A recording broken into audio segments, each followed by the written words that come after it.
The question is the diagonals of a parallelogram ABCD intersect at point O. Through O, a line is drawn to intersect AD at P and BC at Q, so that PQ divides the parallelogram into two parts of equal area. Right? So we have a parallelogram ABCD.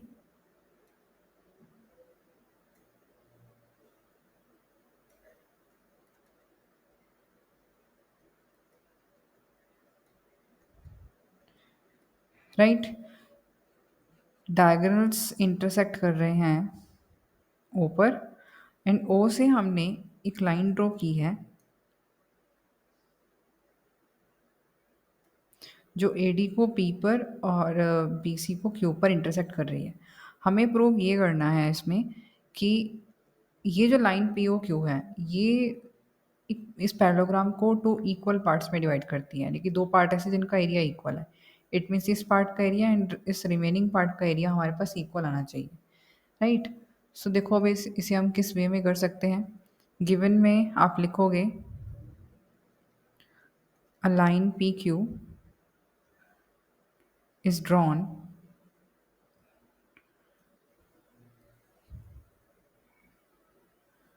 through the point of intersection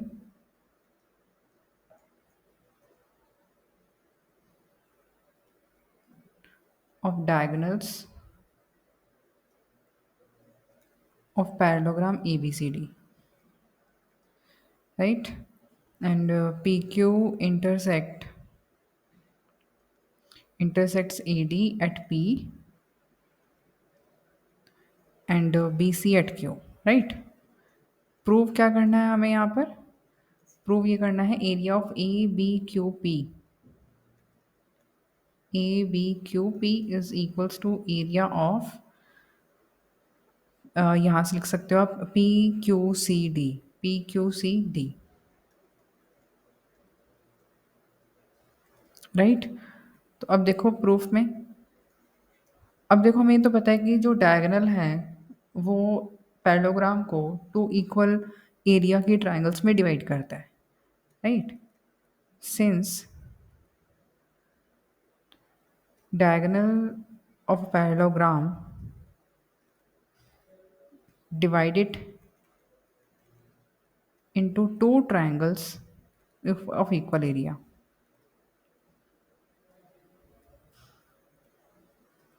तो it means हम कौन से दो triangle का area equal लिख सकते हैं? Area of triangle A B C is equals to area of triangle A C D. इस ए सी डायगोनल को हमने ध्यान में रखते हुए ये ए बी सी का एरिया और ए सी डी का एरिया हमने इक्वल रखा। अब देखो इस ए बी सी में कौन से दो पार्ट बन रहे हैं, अगर मैं यहाँ से देखूँ, क्योंकि मुझे जो प्रूव करना है हम उसके अकॉर्डिंग में थोड़ा सोचते हुए चलेंगे। तो ए बी सी में ना एक तो हमारे पास ए बी क्यू ओ एक क्वाड्रिलेटरल ए बन रहा है और एक हमारे पास ये ट्रायंगल बन रही है Q O C. A B Q O and C O Q, right? और ऐसे ही ए सी डी में एक बन रहा है हमारे पास पी ओ सी डी और दूसरी बनेगी साथ में triangle.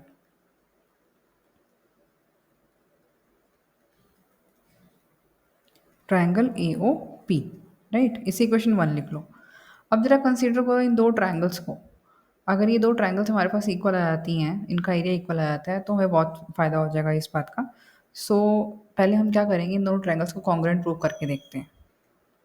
So in triangle A O P and triangle C O Q, यहाँ पर क्या होगा, angle 1 is equal to angle 2 हो जाएगा.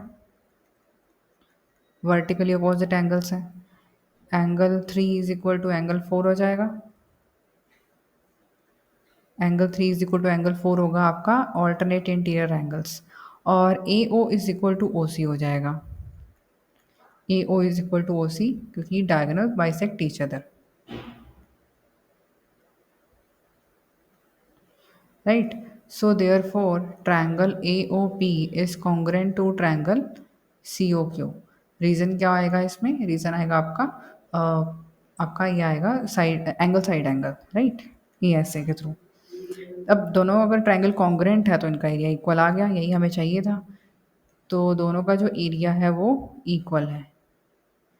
तो इस सेकंड स्टेटमेंट का यूज़ करना है हमें फर्स्ट में. AOP और COQ का एरिया इक्वल है। इस COQ और AOP का एरिया मेरे पास इक्वल है। तो हम COQ को AOP और AOP को COQ लिख सकते हैं। देखो कैसे होगा ये। सो फ्रॉम 1 and 2, 1 में हमारे पास एरिया ऑफ ABQO प्लस, मैं पहले इक्वेशन 1 एज इट इज़ लिखती हूँ, एरिया ऑफ COQ था इधर, और राइट हैंड साइड पे हमारे पास था CDPO, और साथ में था हमारे पास AOP। और हमारे पास इन दो का एरिया इक्वल आ चुका है। इक्वल आ चुका है तो इसको हम रिप्लेस कर सकते हैं, मतलब AOP की जगह COQ,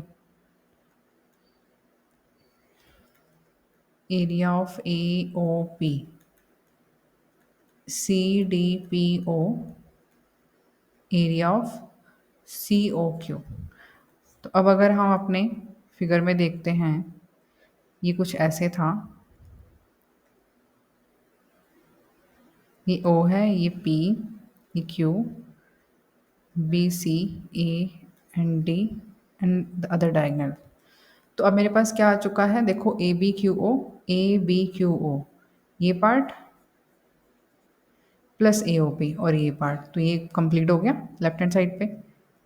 area of APQB is equals to, right hand side पे हमारे पास सेम ये चीज़ हो गई, PQCD।